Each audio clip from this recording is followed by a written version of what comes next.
All right. All right, we're back for episode 4 of the Idiot Circle. I'm Mike. I'm Fred. I'm Rob. All right, guys. So a few things have happened since the last podcast we had, or last episode.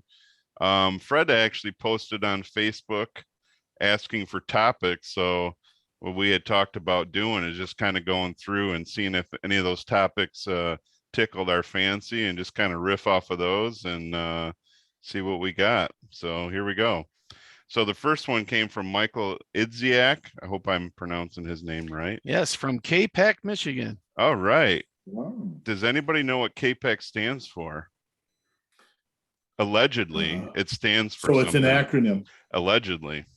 Allegedly. It's an acronym, or is it just two words like combined? Like, No, it's an acronym. Allegedly, Oh, it really? stands for something. Okay. Well, Huh. I heard that it stands for cows and pigs and chickens. I don't know if that's true or not, but that's And then they added the A's. What is this? Canada? How, Yeah. No. how did Canada get their name? They Wait. put the alphabet in a grab bag, and they went C-A-N-A-D-A. Nice. So D-A. I asked my sister about KPAC, and that's what she's heard too. She's a principal at the elementary school in KPAC, so she's heard the Cows same and thing. pigs and chickens. Cows and pigs and chickens. KPAC. That's not just a descriptive of women of Ohio. That's no. an actual. No. Nice. Nice. We're not going to have any Sorry, viewers women in of Ohio. We're not going to have any women maybe from Ohio. maybe Toledo. Yeah, well, maybe. Who knows? So, anywho, his question was, what about collections? Not sure what you already talked about. We did talk about some stuff like Fred's Mhm. jersey collection. He said, but what about what people collect? Example, hockey jerseys, because he probably knows you collect. Oh them. yeah, I know. I met Mike through buying a jersey. I actually bought. Okay. I bought a Vancouver Millionaires jersey, which is what What's that? now are the Canucks, and we came to find out that we both are big Canuck fans. Okay. Obviously, for me because of Tyler Mott from St. Clair, but. Yeah, so he and I talk hockey all the time. So, when you talk about collections, I mean, there's a lot of things that are out there. I mean, like for me, you guys know me. Well, I think we were talking about earlier. I think Fred's Mhm. the only one that collects anything out of the three idiots on the episode right now. I mean, I don't. He said, "Well, I collect guitars, but I have like 6 guitars." I mean, it's not. Well, I wouldn't call that a collection. well, I was even thinking, even when you were like younger too. I mean, like for me, I have an extensive collection of football, basketball, baseball, and hockey cards up here in my new location, my mini man cave. Just don't give your address away. Those things are worth Right. some money, I'm sure. All right, Oh. right. So He's- that. They're and in the vault, not in his home. Oh, gotcha. Yeah, they're not in Yes, his and then- home. Right. And Rob, Rob, we also talked about with we did talk with Mike too, is, we, all of us at some point had albums or CDs or cassettes. So Yeah. to me, that's considered a collection as well. And I still have all my CDs. I have a few albums left. I gave all my Kiss albums to my daughter, Caitlin. She's a big Kiss fan. Nice. So Nice. she was like so stoked about it. So I thought that was kind of cool. But if you listen to music and you have music on your phone, to me, isn't that considered a collection too? Yeah, I guess so. Yeah, I've gotten rid of all my CDs, and I have a few albums still, that kind of ones that mean something to me. I plan on Exactly. like putting them on my wall. These are like albums that said something to me or meant something to me at one point in time. So I did save some of those. But most of my stuff is gone. But yeah, I guess if you got a collection on your phone, you download CDs and stuff. So yeah, I guess that would be an example. What The about only you, Rob? collections- Anything? Yeah, I mean, the only thing that I collect, and I have these little boxes around my house that I always have like these mementos of like time, things for time, like represent like a tempo in my life. But I collect artwork. I like Okay, art. yeah. So Yes, you there's do. certain type of things of art that I like to collect. And, Mike, you and I travel for our work. And I usually, when I'm out of town, I do two things. One is I'll usually find a sporting event, and I like to go to like a famous arena, stadium, ballpark. I'll do that at night when I'm on the road. Or I go to a brewery and I collect pint glasses from those breweries around the country. Oh, Yes, nice. you do. Okay. Yeah, and mind you, sometimes he brings home some growlers, and his cousin Fred gets to sample some of those, and Yeah. it's a Yeah, beautiful thing. sometimes that happens. Yeah, it's nice. It's really nice. Got to be Hey, careful great. about Hey, yeah, sampling, right. Yeah, that's right. Copyright infringements, all that other stuff, right? Well, Exactly. hey, great question, Mike. We Yeah. we appreciate that. Say hello to the Chiefs up there in K-Pac. And what we got next there, Mikey? Go Chiefs. The next one was from Kristen Harrell. I hope I'm pronouncing her name right. This is an interesting Kristen one. Harrell from Rochester, Michigan. Rochester, Michigan. Okay. Fred, you sound like Ernie Harwell. Thank you. He should do his Fred Mariner voice. Oh, yeah. Kristen Harrell. There you go. That's it. Perfect. That's it. That's actually it. Nailed. It's funny. He nailed his own impression. Perfect. Well, I would certainly hope so. So she asks, she states, I'd like to hear a man's perspective on eyebrows of 2022. Maybe even see if you three can shape your own on camera. Women would love to see this.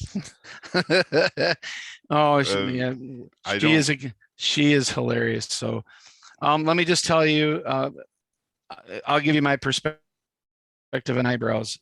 I don't want to see caterpillars. I don't want to see any kind of bushy look. And please, women who are out there watching, and look at Mike's changing his eyebrows.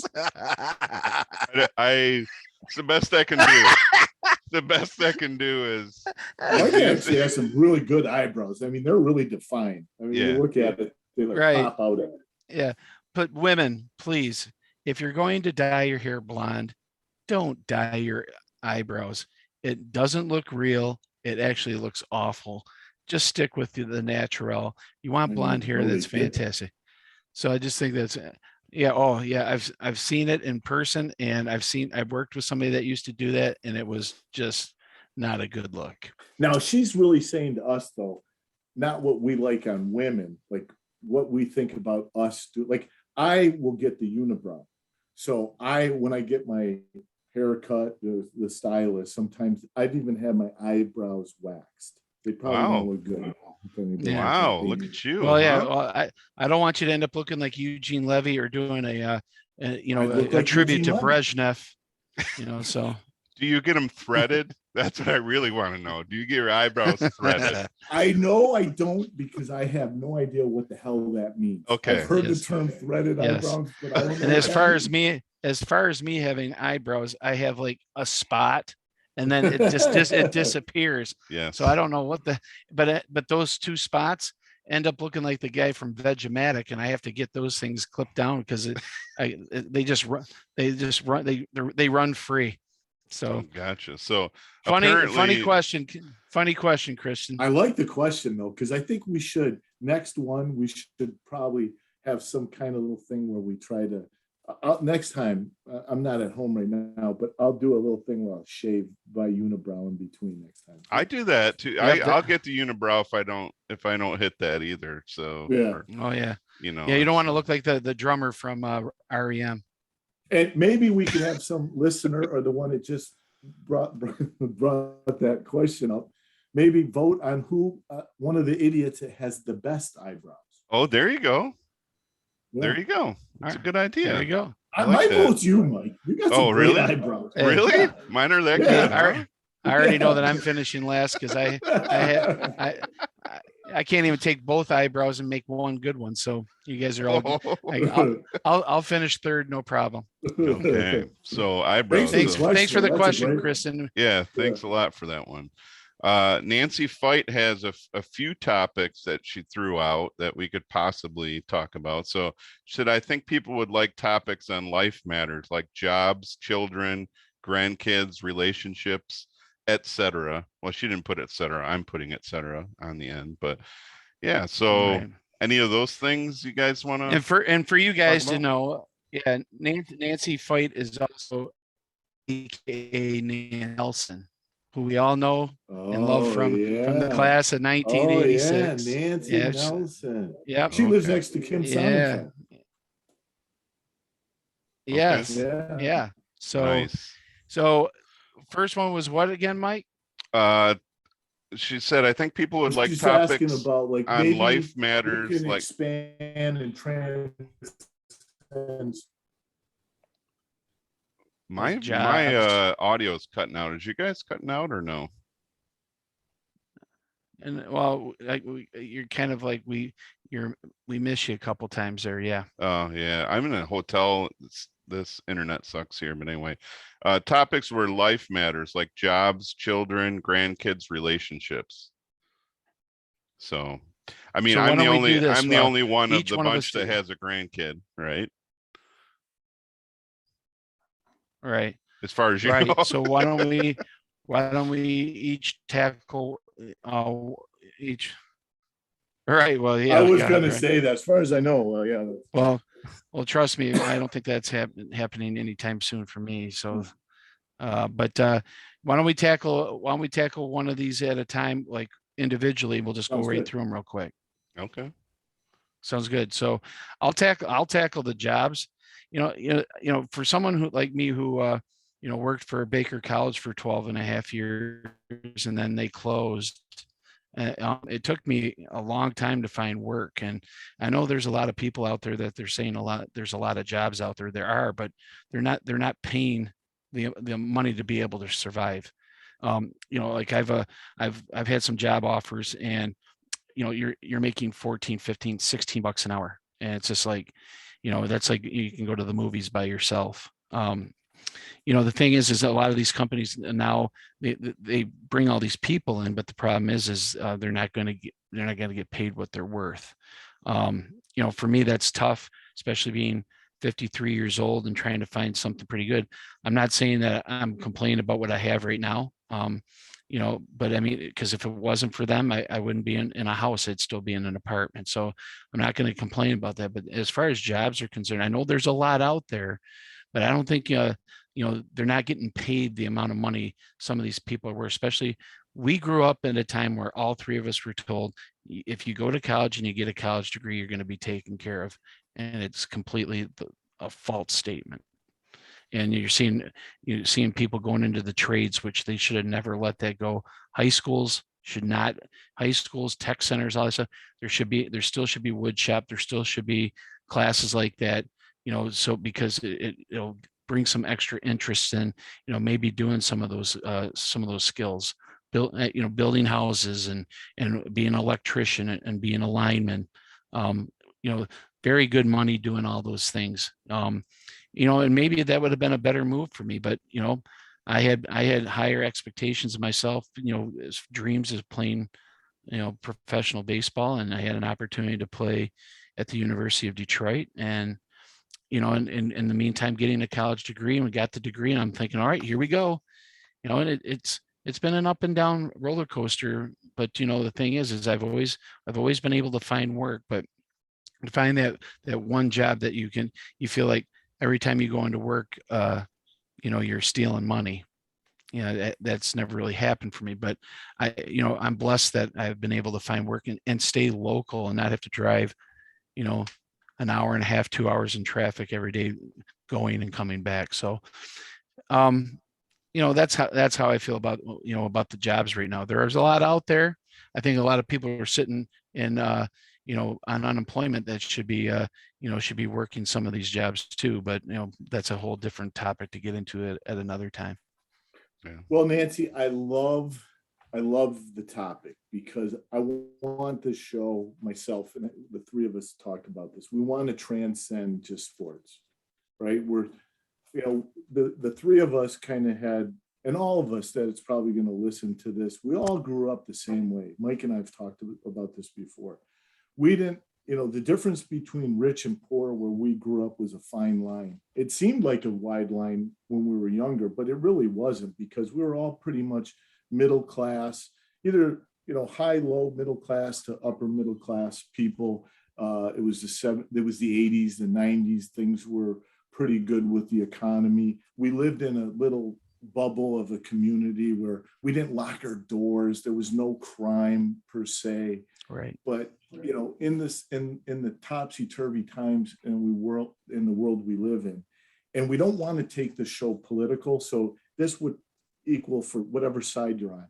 It's just been a rough go of it for the last 20 years in this country. It really has. And it seems like our worlds from our leadership get farther apart, which doesn't help us, the middle class people. And I think, Fred is a good example. We all have three different paths, right, of everybody on the show, of how we've come to where we're at right now. And we've all probably, and I'm going to speak, Fred just shared his, and I'll speak for Mike and not knowing all of his past, but we've all gone through hardships and bad times, come out of it, we've persevered. I think that's who we are as a society. We were in the middle of the baby boomers and the millennials, and we kind of have been the lost voice between those two big societies, right? Those two generations that we're bookend between.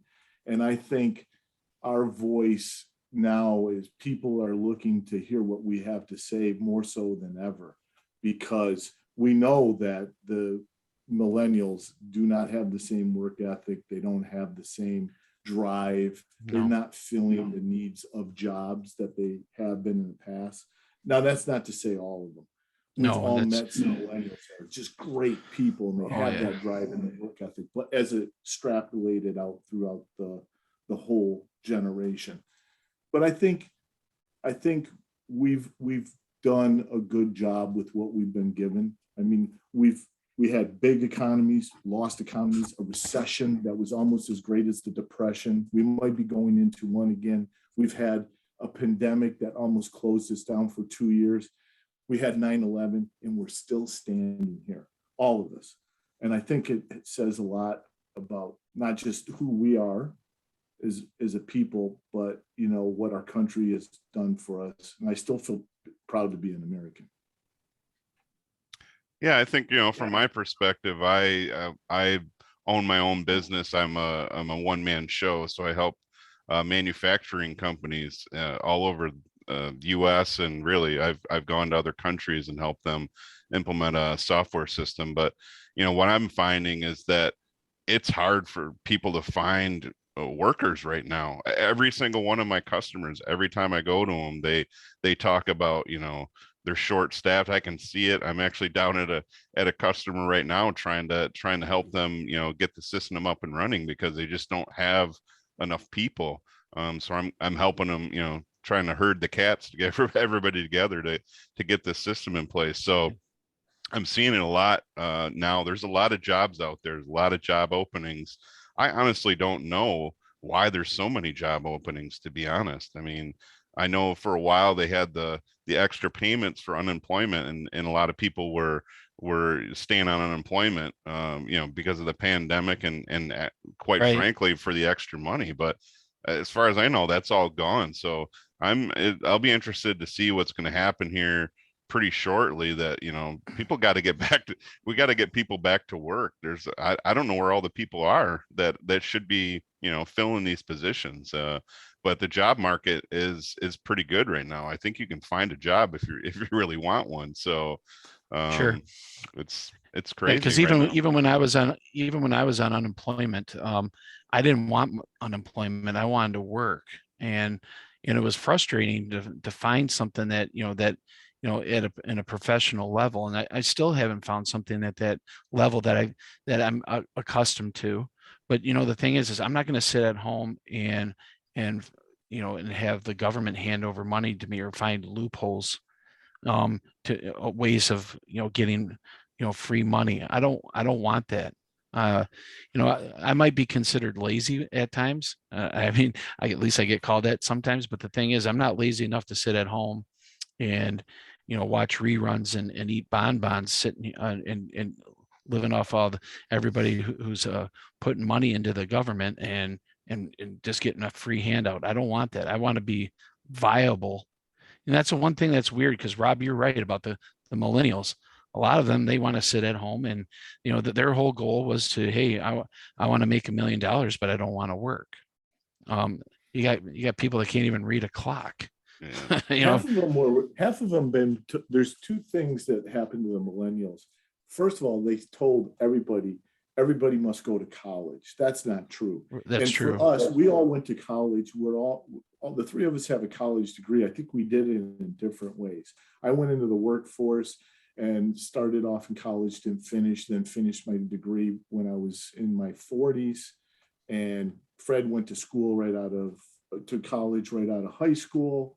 And Mike, you went to the workforce for a little bit, not as long as I did, but then went back and finished your degree. No, I went right out of school, but I was working full time after my first year of college. So it took me a little bit longer to graduate because I was working full time. So I had to go to night school. Fred made a good point earlier when he said, that he mentioned about the trades, and not everybody has to go to college. That's not what college is meant for. People that had to drive the initiative and a will to go be something went to college, and the other people went to a trades. And there's nothing wrong with the trades. My father worked as a tradesman all his life and did really well, but that True. It just depends what your path is. So they were told that. Then the other thing we've told our millennials for the longest time is, really, there's no opportunity out there for you. Some of them will have transcended past that to go look for opportunity, but a lot of them just heard, hey, the economy's always bad. There's no opportunity. You're getting a low paying job. You're going to be saddled down with student loans if you do go to college. I think we've always portrayed messages in the last 20 years to our young people that we never should have. And I think it's because they're so disgruntled themselves at the jobs that they come home and these kids see it and it scares them, which is totally understandable too. Well, I mean, put yourself in their shoes too. A lot of them are still starting out, or haven't been in the workforce that long, and things are expensive now, more expensive now than they've ever been. It's been ridiculous. So I can understand, that it's frustrating for them, honestly, more frustrating than it is for us, because we were kind of given a path or an opportunity to say, hey, if you want it, you can go get it. But I don't know that they have the same, there's jobs open, sure, but do they have the same path that we had? It's more of a kind of a green field for us to go out and stake our claims, so to speak. But I honestly don't think they have the same opportunities that we have. Everybody's going to college. Yeah. So that is, there's a glut of people that have gone to college. You hear, PhDs flipping burgers at Burger King. It happens. So, I think we did them a disservice, honestly, as a society. But baby boomers, it's been progressively worse, I think, since then. So, I don't think this is a great topic. Yeah, Nancy, I love this. And to be honest, too, we've as a society, we have told every kid that they're special. Everybody gets a trophy, everything, and then when they get into and your kid's special, and you tell them they're special, and then they go out into the workforce and they're not special, and they get fired instead of getting a trophy, because this is the way society is, because we didn't want to hurt their feelings. Yeah, because I mean, the thing is you guys know how I grew up with my dad, being a football coach and trying to meet his expectations, and of course I worked very hard at what I did. The only thing I wish that they would have done, instead of just push me so hard in athletics, that they would have been a little bit more strict with me academically, because I know I'm not a stupid person. I know I'm smart. And I think sometimes when I look at what I went through, I don't want any kid or anybody that we know saying shoulda, coulda, woulda. It is the worst thing to ever say I should have done this, I could have done that.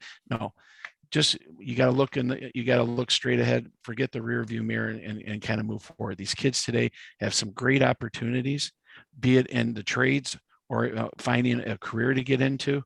They have a lot of opportunities, and they worked very hard in high school. I can't remember. Both my kids, they had so much homework in high school. I don't remember ever having the amount of No. homework that they had in high school. And both my kids, God love them. They never had an issue academically. Very smart kids. My oldest just graduated from Michigan Tech. She's working for Stryker Medical. My youngest is at Michigan State her freshman year, and she's studying packaging engineering. And I know both of them are going to do well, and I could be unsuccessful or anything like that, but the one thing I can say is both my kids are going to be successful because they worked hard. They have two good parents that you know pushed them in the right direction and guided them in the right direction. And the good thing is they're going to be successful. And I want kids to be, successful. That's why I worked at Baker College for so long. I know that, a lot of kids didn't need to go to college, but the kids that I worked with, a lot of them graduated and walked out with degrees, and they ended up, working somewhere where they wanted to. So that was always a good feeling when I was working there. Good topic. Yeah. Yep. Maybe we got another one, Mike. That one was good though. Nancy, thanks for sending that one in because I'd like to explore more stuff like that. That was a really good one. Yeah. And Nancy, just to let you know, Nancy, we're not done because you have other topics. We'll get into those at another time. So Yeah. Who's next, Mikey? All right. The next one was from Jane Williams. She asks, what Valentine's Day means to you guys? Oh boy. Jane Williams from St. Clair, Michigan. Home of the Jane Saints. says, Yeah, great girl. Jane, Valentine's Day to me absolutely means nothing.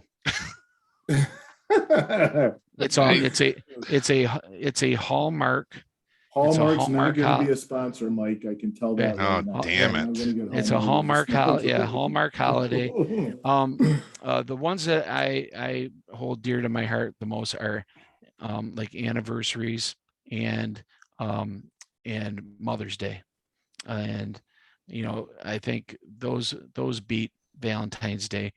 The thing is regardless if you don't give somebody a card, even if you or give them flowers or candy, the one thing is a simple text saying how you feel, and maybe and sitting down and having dinner with the person that you're with, and just having a nice conversation. That's what I think kind of what Valentine's Day actually is all about, is to take a moment to say, hey, I appreciate you. And then I appreciate you. And then you can and just kind of have a nice night that night. Doesn't have to get all fancy and everything else like that. I just think that Mother's Day, and anniversaries are way more important than Valentine's Day. But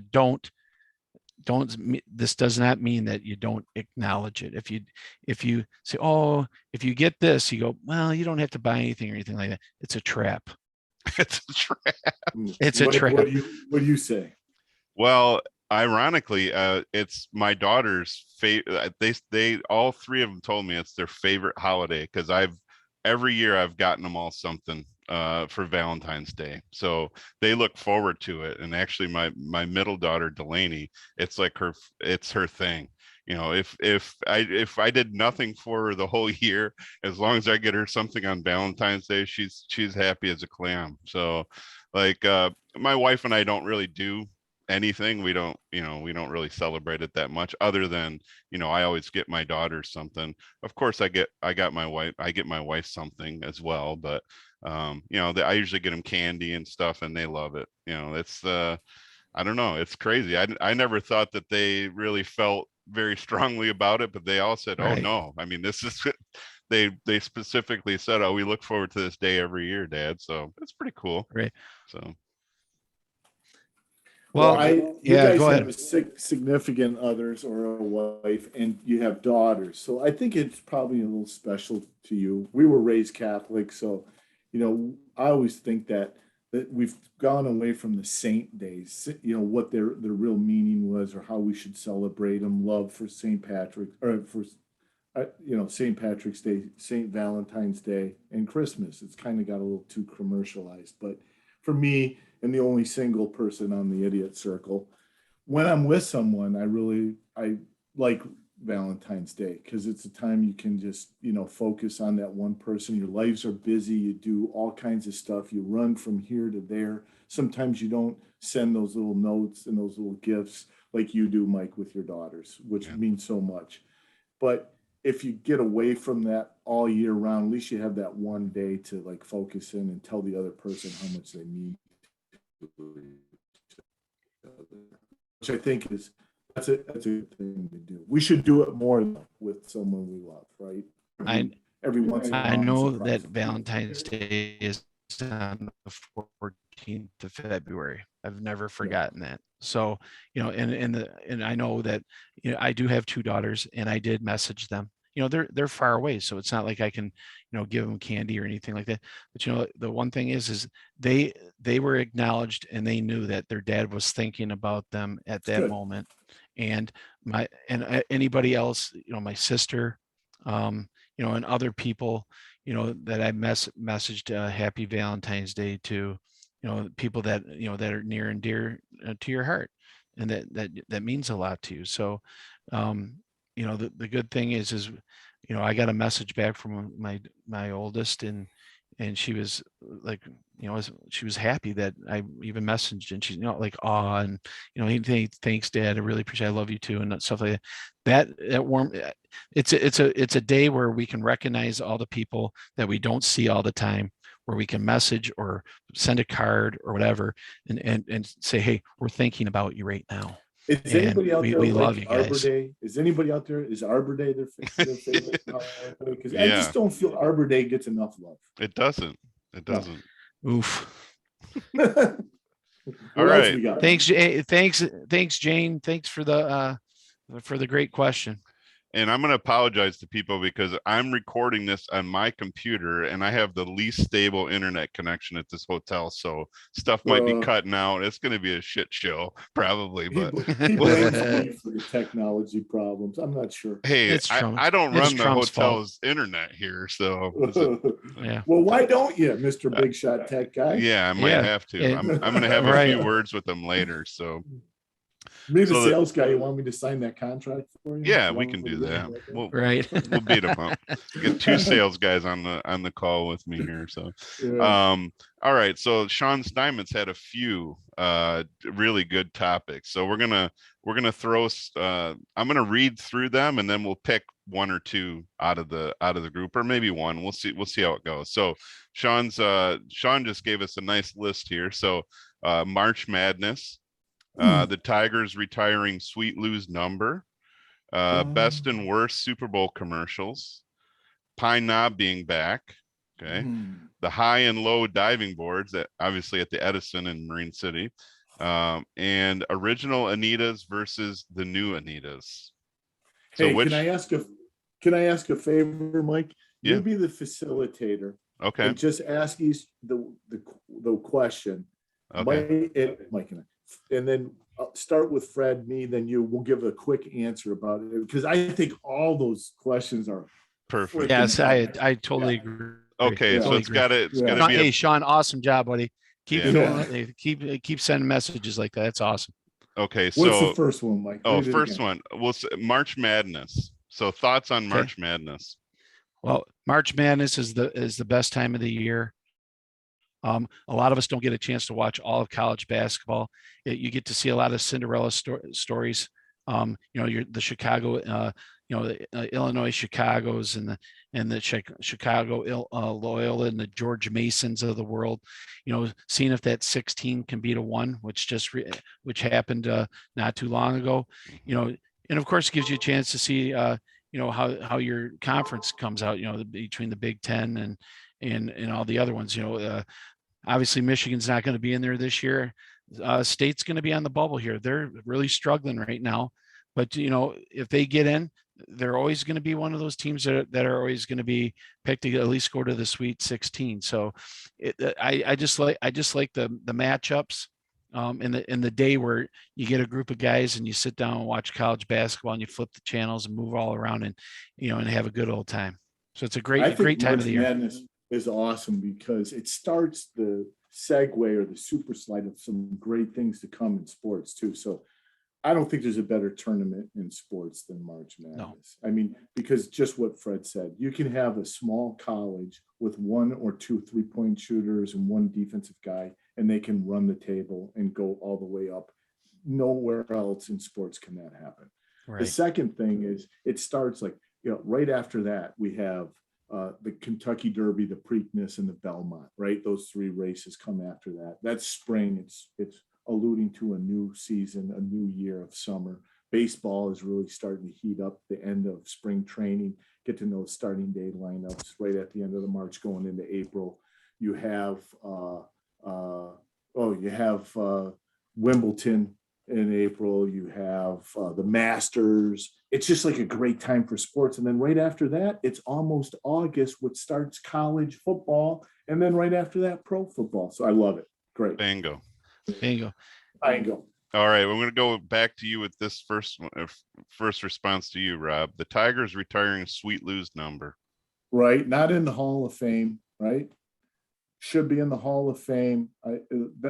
For us growing up in Detroit area as Tiger fans, could there be any better middle combo than those 2 guys? No, I mean, no. you probably argue regionally around history of a couple, but they were just so wonderful. Sweet Lou, I know the sports writers didn't like him, but my God, just a great ball player, and his number should be retired for sure. Right. Should have been done a long time ago. Yeah. I agree with Rob. I believe he was like a 279 lifetime hitter. I mean, you're near the 300 mark, left-handed hitter. He played hell on defense. Probably one of the best second basemen. He's got a World Series championship under his belt. Him and Trammell, the best double play combination, in my lifetime, as far as I'm concerned. Obviously, you can name Jeter and somebody else too, but the combinations of both of their offensive stats and their defensive stats and their putouts and the double plays, I don't think anybody's ever going to be able to repeat that. Yeah, Rob is right. He was an asshole to the writers, and I think the writers have too much say on who gets into the Hall of Fame because this is their vendetta against people like that. Sure, I'm sure he was a jerk. Ty Cobb was a jerk.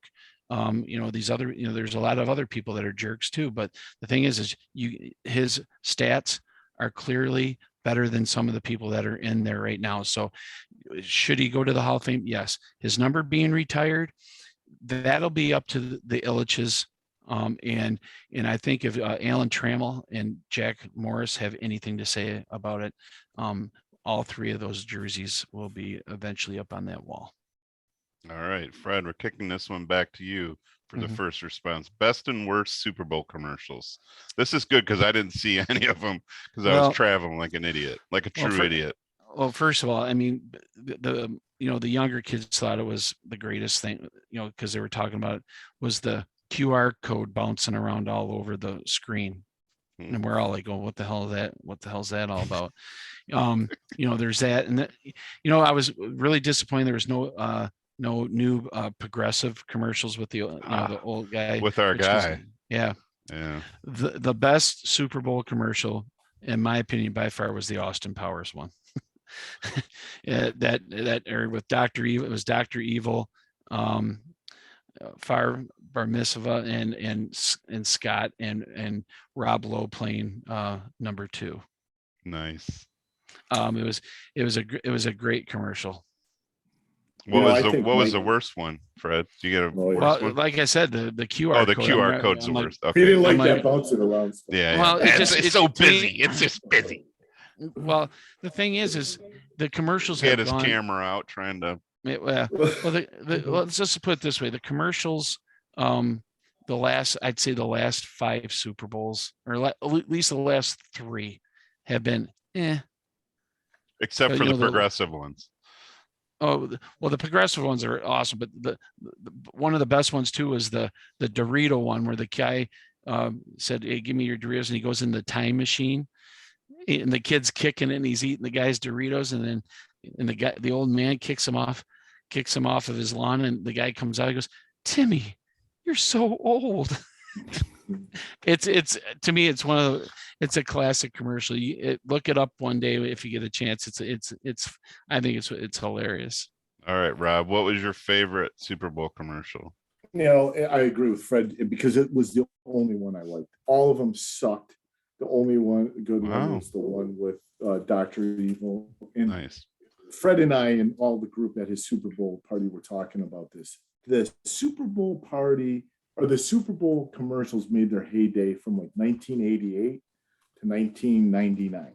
That's when it was in stride. You had the Pepsi ones with the Back to the Futures. You had the Budweiser with the frogs and the frogs, right? You always had Spud McKenzie, and there were some great commercials, and they were funny. They made you laugh. There's no writing in these commercials now. You look at them, and it's a bunch of men really watching football. I don't care what anybody says. Women may watch commercial at Super Bowl, but really it's men watching Super Bowl, and they're doing dance routines and they're doing stuff that makes no sense. Yeah. They're just I just 20 years. Right. All I want in a commercial is saying, was that? I got the Dilly.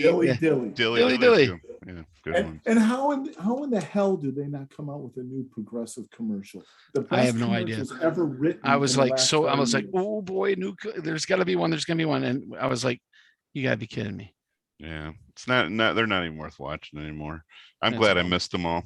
It's time to grow up. It's time to get up and take a pee when a Super Bowl commercial. Exactly, or get a beer. All right, so this is a good one. Pine Knob being back. What does that mean to you? Did it ever? I never called it anything different. I mean, unless I was talking to a younger person, they're like, "Yeah, they're coming to Pine Knob." They're like, and then I have to say DTE, but most people would know Pine Knob. I never called it anything different other than to people that didn't know what Pine Knob was. Yeah, I never called Comerica. I've always called it Tiger Stadium. Pine Knob has always been Pine Knob. Eastern Michigan Hurons, not the Eagles. Things like that. I'm always going to call them to what I remember them being. The only thing that's bad though is a lot. You still call Bruce Jenner then, not Caitlyn? Oof, I don't know what to call that. Yeah. Yikes. It haunts my dreams. but the thing is there's some people that, brought out those old t-shirts and it said the old Pine Knob t-shirts that they had. Well, now they're like, oh man, now they don't mean as much because it's back. But the thing is, I think a lot of people are super excited that it's called Pine Knob again, because we've never changed. It's like all the other people, why are they switching to what's Pine Knob? I'm like, let me tell you a little bit about Pine Knob. All three of us have been there like 3 million times. And when they switched to honey, let me show you Pine Knob. Yeah. Yeah. Well, let me just tell you that when we went there, the thing is I always called it Pine Knob. It was never DTE Energy Center. I mean, Pine Knob just flows nicely. When I left for California, Mike, in 1986, it was known as Pine Knob. When I came back to Michigan in 2018, people were saying DTE. Fred called me up and said, hey, do you want to go see Bob Seger at DTE? I'm like, what's he peddling at the St. Clair Power Plant? What do you mean DTE? I had no idea it changed. So I'm glad that it came back. It never should have gone away. These corporate sponsors, yes, you could put Pine Knob sponsored by DTE if you want, but you can't change the name of these places. I just think it's crazy, and it's not. I don't like it. Never liked it. Well, it's back, so we're happy again. Yes, that's right. All right, next one is the high and low diving boards at the Edison. We kind of alluded to it. I think we mentioned it because you guys were talking about how you crushed some 8-year-olds in volleyball at the Edison when in one summer or whatever. I mean, not impressive, but okay. So OGs came down and took over there. We took care of business every week, Mike. Every week. Yes. Oh man, it's impressive.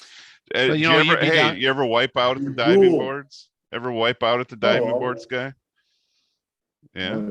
Yeah. You ever hit your head like Luganis style on that? No, not Luganis style. I never did that, but I'll tell you that see, I used to see, Bob